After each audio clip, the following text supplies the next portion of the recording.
Hayot shunaqa bolam. Hammasiga vaqt bor. Vaqt shifo beradi yurakning dardiga. Vaqt hammasiga davo deymiz.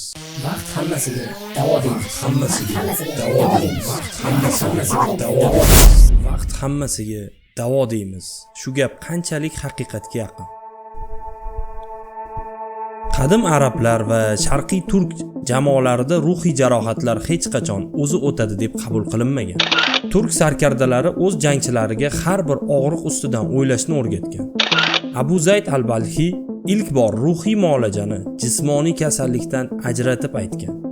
Ruhni sog'lomlashtirmasdan tana sog'lig'i to'liq bo'lmaydi. Tarixiy manbalarda hech qayerda vaqt davo sifatida ko'rsatilmagan. Aksincha vaqt og'riqni unutishga xizmat qilgan, lekin uni hal qilishga emas. 2021-yilda Stanford universiteti tomonidan o'tkazilgan tadqiqotda boshidan travma kechirgan, lekin uni qayta ishlamagan odamlarda depressiya, qaramlik va somatik simptomlar 2 baravar ko'p kuzatilgan. Og'riqni vaqtga topshirish emas, uni ongda qayta ishlash yagona davodir. Islomda og'riqni unut deyilmaydi. Aksincha sabr qil, fikr qil va undan saboq ol deyiladi.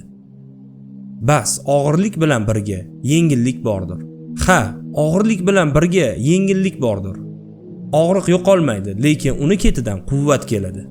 Va bu quvvat faqat sabr emas, ong, amal va halollik bilan birga keladi.